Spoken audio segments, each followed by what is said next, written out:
കേരളത്തിലെ ഈ ഫോറസ്റ്റ് രാജാന്ന് കരുതുന്നത് എന്ന് പറഞ്ഞാല് ഫോറസ്റ്റുകാർക്ക് എന്തും ചെയ്യാം, എവിടെയും കയറി ആളുകളെ ഉപദ്രവിക്കാം എന്നുള്ളതിലേക്ക് വന്നിരിക്കുകയാണ്. എനിക്ക് തോന്നുന്നത് ഗവൺമെന്റും അതുപോലെ തന്നെ രാഷ്ട്രീയക്കാരും ഒക്കെ ഈ ഫോറസ്റ്റ് ഉദ്യോഗസ്ഥന്മാരെ പേടിച്ചു കഴിയുന്ന ഒരു സാഹചര്യം ഉണ്ടെന്ന് ഞാൻ കരുതുന്നു. ഞാൻ ഇത്രയും നാളും ഈ പ്രശ്നമായിട്ട് ഇടപെട്ടപ്പോൾ മന്ത്രിമാരെ കാണുകയുണ്ടായി, രാഷ്ട്രീയക്കാരെ കാണുകയുണ്ടായി. ഒരു ഫോറസ്റ്റുകാരാണ് എന്ത് ചെയ്യാൻ പറ്റും? ഇവിടെ നാട്ടില് സ്വൈരമായിട്ട് മനുഷ്യർക്ക് ജീവിക്കാൻ പറ്റാത്ത അവസ്ഥ വന്നിരിക്കുകയാണ്.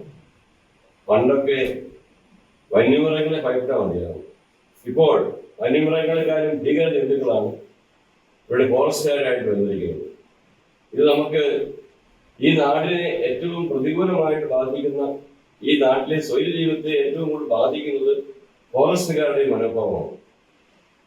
ഫോറസ്റ്റ് എന്നുള്ളത് അത് ജനറേറ്റ് വേർതിരിച്ചിട്ടുള്ള സ്ഥലമാണ്. അതിന് പുറമേ ഉള്ളത് ഫോറസ്റ്റ്. അങ്ങനെയാണെങ്കിൽ ഈ നാട്ടുകാർക്ക് പട്ടയം ഇല്ല എന്നുള്ള പേരിൽ എല്ലാം ഫോറസ്റ്റുകാരുടെ ആണെങ്കിൽ ഈ നാട്ടിൽ ജീവിക്കാൻ പറ്റാത്ത അവസ്ഥ വരുന്നു.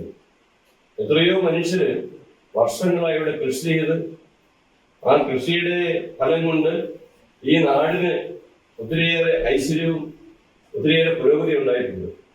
ഇതെല്ലാം പട്ടയം കിട്ടിയ ഭൂമിയോ അല്ലെങ്കിൽ എല്ലാം കൃത്യമായിട്ട് ഇവർക്ക് എഴുതി കിട്ടിയ ഭൂമിയൊന്നല്ല. പക്ഷെ ഒരു കാലത്ത് കേരളത്തില് ഭക്ഷ്യക്ഷാമം വന്നപ്പോൾ ജനങ്ങളെ ഗവൺമെന്റിനെ തന്നെ പ്രേരിപ്പിച്ചുകൊണ്ടാണ് ഈ കൃഷിയൊക്കെ തുടങ്ങിയത്.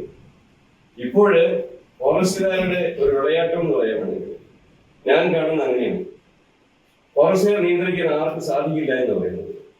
ഇത് അവര് ഭീകര സംഘടനകളെക്കാളും കഷ്ടമാണ് ഫോറസ്റ്റുകാരുടെ ഇടപെടലുകളും അവരുടെ നടപടികളും. നിയന്ത്രിക്കാൻ പോലീസിന് പോലും സാധിക്കുന്നില്ല എന്നതാണ്. ഇത്രമാത്രം അധികാരം ദുർവിനിയോഗം നടത്തുന്ന ഒരു ഡിപ്പാർട്ട്മെന്റ് ഈ കേരളത്തിൽ ഇല്ല എന്നുള്ളതാണ്.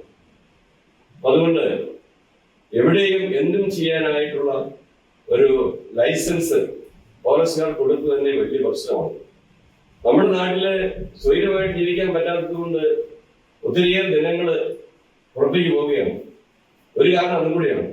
ഈ നാട്ടിൽ സ്വൈരത കിട്ടുന്നില്ല, ഗവൺമെന്റിനൊന്നും ചെയ്യാൻ സാധിക്കുന്നില്ല, അവർ നിസ്സഹായരാണ്. അതുകൊണ്ട് ഇവിടെ ഞാൻ മനസ്സിലാക്കുന്നിടത്തോളം ഫോറസ്റ്റ് രാജാണെന്ന് ഞാൻ പറയുന്നു. അതിന് അർഹതയില്ലെങ്കിൽ ജനങ്ങള് പ്രതികരിക്കേണ്ടി വരും.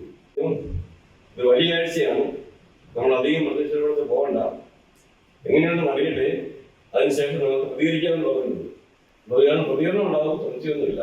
കാരണം ഈ കുരിശ് അവിടുന്ന് മാറ്റണമെങ്കിൽ അവർക്ക് നേരത്തെ ഇവിടെ വികാരിച്ചതിനോടോ അല്ലെങ്കിൽ ജനങ്ങളോടോ പറയാമായിരുന്നു, അവിടെ നിങ്ങൾ ഇരിക്കുന്ന കുരിശ് മാറ്റിത്തരണം പറയാമായിരുന്നു. പറഞ്ഞില്ല. യാതൊരു മുന്നറിയിപ്പും കൂടാതെ രാവിലെ 7:30 വന്നാണ്, ആരും ഇല്ലാത്ത സമയത്ത് കള്ളന്മാരെ പോലെ വന്നാണ് ചെയ്തിരിക്കുന്നത്. അത് തീർച്ചയായിട്ടും അവഹേളിക്കുന്നതിന് തുല്യമാണ്. പിന്നെ ഞങ്ങൾ അതിന്റെ വീഡിയോ കണ്ടു. കുരിശ് എടുത്തുകൊണ്ട് ഓടിപ്പോവുകയാണ്, സ്ത്രീ വന്നു കൂടെ, ഫോറസ്റ്റിനെ കരുതുന്നു. അങ്ങനെ ഇവര് ഈ കള്ളന്മാരെ പോലെ വന്ന് ഇത് വലിച്ചെടുത്ത് പോവാണ്. തീർച്ചയായിട്ടും അത് കുരിശിനെ അവഹേളിക്കുന്നതാണ്, നമ്മുടെ വിശ്വാസം അവഹേളിക്കുന്നതാണ്. ഇത് ഇങ്ങനെ നിസ്സാരമായിട്ട് ഇടാൻ ഉദ്ദേശിക്കുന്നില്ല. ഫോറസ്റ്റുകാരെ ഒന്നെങ്കിൽ ഇത് പരിഹാരം ചെയ്യണം, അല്ലെങ്കിൽ ഫോറസ്റ്റുകാരെ നിലയ്ക്ക് നിർത്താനായിട്ട് ഗവൺമെന്റ് സാധിക്കണം. സാധിക്കാത്ത അവസ്ഥയിൽ ജനങ്ങൾ പ്രതികരിക്കും, സംശയമൊന്നുമില്ല. ഞങ്ങളുടെ കോതമംഗലം രൂപതയുടെ പല സ്ഥലങ്ങളും വനാതിർത്തിയോട് ചേർന്ന് കിടക്കുന്നതാണ്. അവിടെയൊക്കെ ആളുകളെ ഭീതിയിൽ കഴിയുന്നു. ഞാൻ ഇന്നലെ മമ്മലക്കണ്ടം, പഴംപിടിച്ചാൽ, പരിശകല്ല് അതിർത്തികളിൽ പോയിരിക്കുകയായിരുന്നു. ഒരു വശലേക്ക് അവിടെയായിരുന്നു. ആ ജനങ്ങളൊക്കെ പറയാണ്, പിതാവ് ഞങ്ങൾക്ക് ജീവിക്കാൻ പറ്റുന്നില്ല, വന്യമൃഗങ്ങൾ സ്ഥലത്തേക്കാൾ കൂടുതൽ വനപാലനം കഴിയുമെന്നത് പറയുന്നു. എന്ത് ചെയ്യാൻ പറ്റും? ഈ നാട്ടിൽ സ്വൈരതയോടെ ജീവിക്കാൻ സാധിക്കുന്നില്ല. അപ്പൊ ഈ കോതമംഗലം രൂപതയിൽ നിന്ന് ഒരു പ്രതികരണം വരുമ്പോൾ അവർ പ്രതികാരം ചെയ്യുന്നതാണ് സംശയമുണ്ടെങ്കിൽ ഫോറസ്റ്റുകാര് ഈ ഇതിന് എതിരായിട്ട് ഏതെങ്കിലും രീതിയിൽ ഈ പ്രതികരിക്കുന്നതാണോ എന്നും എനിക്ക് സംശയമുണ്ട്.